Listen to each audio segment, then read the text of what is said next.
Baik, Assalamualaikum warahmatullahi wabarakatuh, asisten semua.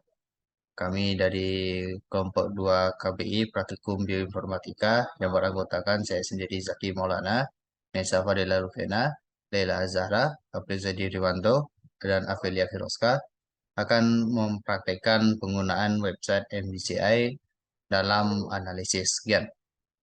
Untuk penyampaian pertama akan dijelaskan oleh Aprizadi Riwanto. Pada Aprizadi Riwanto dipersilakan. Baik, terima kasih kepada moderator dari Zaki. Saya akan menjelaskan penggunaan NCBI pada contoh yaitu dari NGF. Pada situs atau website NCBI ini kita akan coba search di kolom pencarian itu NGF. Kemudian diklik search. Kemudian akan muncul berbagai informasi di dalamnya. Kemudian kita klik gen.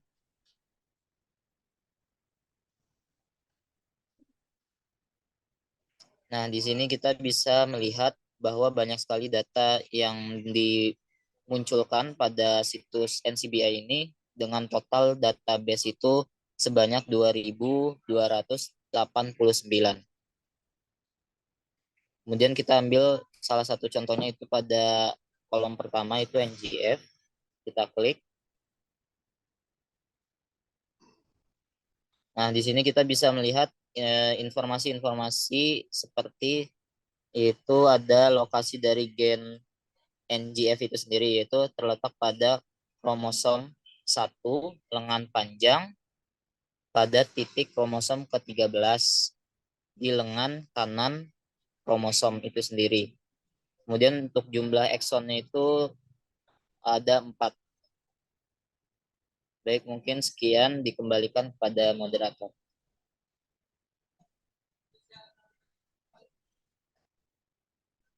Baik, terima kasih pada Prizaldi. Selanjutnya akan dilanjutkan oleh Vivi. Pada Vivi dipersilakan.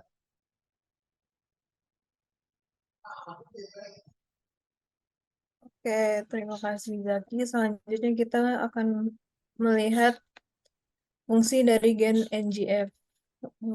Coba scroll down, Zaki.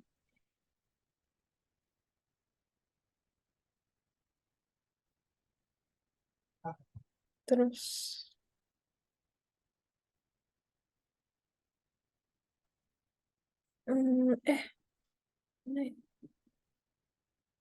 nah, oke, itu tuh, stop. Oke, jadi dapat kita lihat di layar itu fungsi dari gen NGF ini ada terdapat 1, 2, 3, 4, 5, 6 fungsi, yaitu enables growth factor activity, enables lipid binding, enables meta dan seterusnya sampai enables protein binding.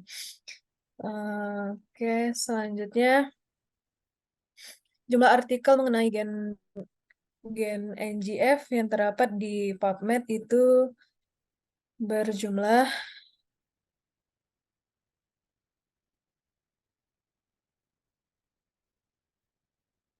401 artikel yang tersedia di PubMed mengenai gen NGF ini. Dan jumlah artikel yang berhubungan dengan fungsinya tadi itu berjumlah 300. Oke, 313 artikel. Oke, mungkin sekian dari saya, dikembalikan kepada Zaki. Baik, terima kasih Vivi. Untuk selanjutnya mungkin akan saya lanjutkan, yaitu hubungan gen tersebut dengan beberapa penyakit. Jadi di sini bisa kita lihat hubungannya dengan penyakit HIV. Dapat beberapa informasi yang bisa kita lihat di sini dan juga akan merujuk ke jurnal PubMed itu sendiri. Untuk eh, hubungan gen tersebut dengan penyakit itu bisa kita lihat dalam kolom ini, phenotype. Jadi di sini dapat kita lihat beberapa informasi di mana terdapat deskripsinya itu congenital sensory neuropathy with selective loss of small myelinian fibers. Dan juga ada beberapa deskripsi lain. Selanjutnya, untuk keterlibatan gen tersebut dalam beberapa fungsi, itu bisa kita lihat pada kolom ini, proses. Nah, jadi di sini gen-gen tersebut, yang mana di sini NGF, itu bisa kita lihat terlibat dalam proses yaitu memori atau excited apoptic signaling pathway via that domain receptor dan hingga involved in transmember receptor protein tyrosine kinase signaling pathway. Jadi proses-proses ini bisa kita lihat juga di jurnalnya PubMed. Bisa kita lihat di sini. Jadi ini akan langsung merujuk ke jurnal-jurnal sesuai prosesnya. Baik, mungkin itu sekian dari saya. Selanjutnya akan dilanjutkan oleh Nesa. Pada Nesa dipersilakan. Baik, terima kasih. Ya, baik, terima kasih kepada Zaki. Izin untuk melanjutkan presentasi kelompok kami. Jadi saya akan menyampaikan terkait mengenai gen ini terlibat dalam proses apa saja. Untuk prosesnya bisa dilihat juga di situ seperti yang sudah Zaki sampaikan juga. Jadi yang di situ Zaki. Jadi gen ini terlibat dalam hal-hal berikut ini yang ada tulisannya involved in. Jadi gen itu akan terlibat di situ. Kemudian saya akan membahas mengenai komponen apa saja yang terlibat. Itu tepat di bawah bagian dari proses. Jadi komponen-komponen ini juga bisa merujuk kepada bisa dirujuk kepada link PubMed tadi di situ. PubMed. Kemudian untuk general information mengenai bisa dilihat di bawahnya. Oke, di bawahnya bisa diklik di GenBank. GenBank di bawah genomik itu Zaki. Ya, di GenBank itu nanti kita bisa merujuk kepada reference sequence-nya. Kemudian tersaji juga di situ ada panjang bangsa nukleotidanya ada 52.321 pasang base pair. Kemudian untuk aksonnya bisa di scroll down ke bawah. Ya, baik. Nah, di situ bisa terlihat range dari aksonnya ada berapa. Kemudian untuk ada berapa akson yang terlibat di situ bisa di scroll down lagi ke bawah sampai di bawahnya tuh ada tulisan numbernya. Mungkin sekian yang bisa saya sampaikan, dikembalikan ke Zaki. Terima kasih. Baik, terima kasih Nesa. Untuk penyampaian terakhir itu akan dijelaskan oleh Laila. Pada Laila dipersilakan. Baik, jadi sekarang kita akan mereference sequence gen NGF untuk bagian mRNA-nya. Mungkin bisa kembali ke bagian mRNA-nya, Zaki.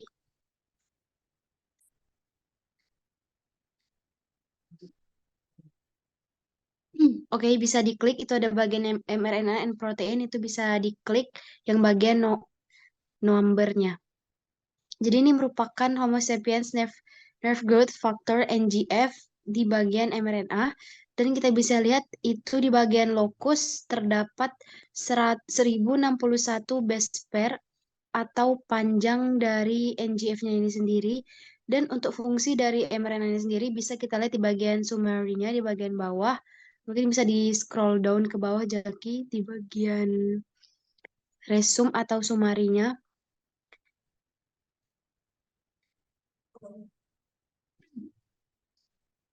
Oke, jadi fungsi dari gen ini sendiri, dia itu untuk associate with hereditary sensory and autonomic neuropathy and dysregulation on this gen ekspresi. Jadi dia mengekspresikan rintis alergi dan juga dia terdapat sensor hereditatinya dan neuropati sensoriknya. Kemudian kita akan mereference sequence untuk proteinnya.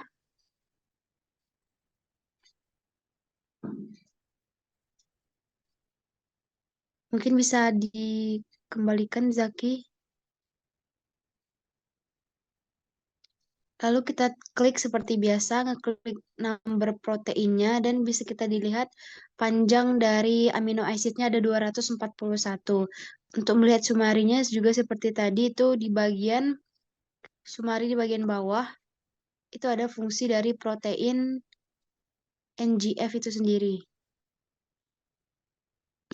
Jadi fungsi dari protein sama seperti yang ini tadi sebagai nerve growth stimulating activity, and this complex is involved the regulation growth.